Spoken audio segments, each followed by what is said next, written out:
ماشي. مساء الفل، مساء الجمال، مساء الحلويات على احلى ناس. اهلا بيكم في فيديو جديد مع محمد تهامي من قناه تهامي ديزاينز. النهارده موضوعنا موضوع شيق جدا من العيار التقيل. جايين نتكلم عن الرخام وعلاقات الرخام.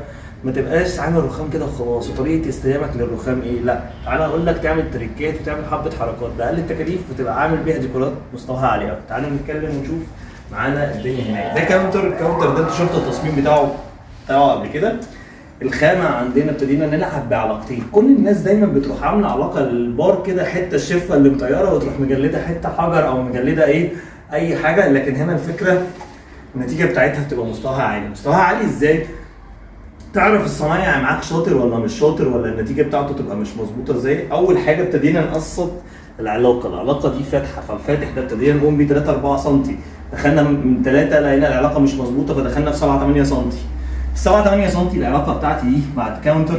هنخلي الكاونتر ده الاسود دبل بلاك معاه الخامه الفاتحه. هيبقى انا ده العلاقه ان المثلث ده اتقطع من العلاقه دي، فهيبقى تلاقي التكوين بتاعي شكله طلع كده قفل معايا لغايه لما اطلع فوق. فانا بالنسبه لي العلاقه دي تبقى كويسه.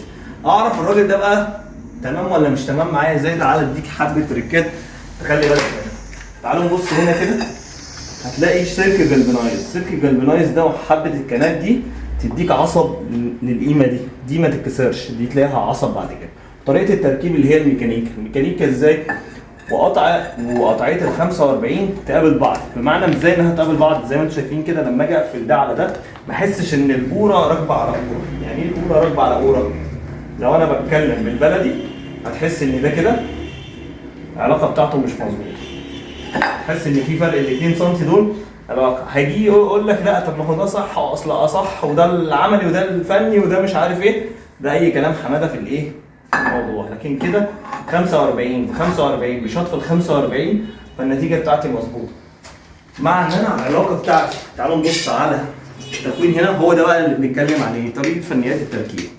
هنا ابتدينا نجلخ وابتدينا نظبط دنيتنا، نصب الحته دي معانا بالجلبنايز، نقفل المنطقه دي كلها. لما اقفل الكاونتر بتاعي حرف ال مع السقفيه دي هتلاقي الموضوع فيه حاجه عظمه. فهنا بنعمل عظمه. الصنايعي اللي معانا راجل محترف ما بيعملش اي حاجه وخلاص، لا. فانت برضو عشان تبقى الراجل اللي معاك محترف او حابب يكون النتيجه دي زاويه 45 مع 45 هنا ابتدى يعمل لها مسلوبه. المسلوبه دي او دوسره سنه مقلوبه عشان تقابل بعض. العلاقه هنا تقفل 45 مقفول مع بعض. فمن ضمن الحاجات المهمه بالنسبه لي لازم اخلي بالي منها، انا كده كده هقص ده، طريقه التركيب وفنيات الفينش في رؤيه العين بعد كده. 45 العلاقه ايه، اللحام، المعجون، الكلام ده كله. عندي للاسف هنا في حام بس الخامه دي طريه. اللايت الخامه دي الفينش بتاعها ادي لما باجي اعمل 45 وما تعملش السوكه حاميه، بتبقى عملها مكسوره سنه، والماده او الستوكه بتاعتها تقفل الكلام ده كله، فبتلاقي النتيجه دي ايه؟ مظبوطه معانا.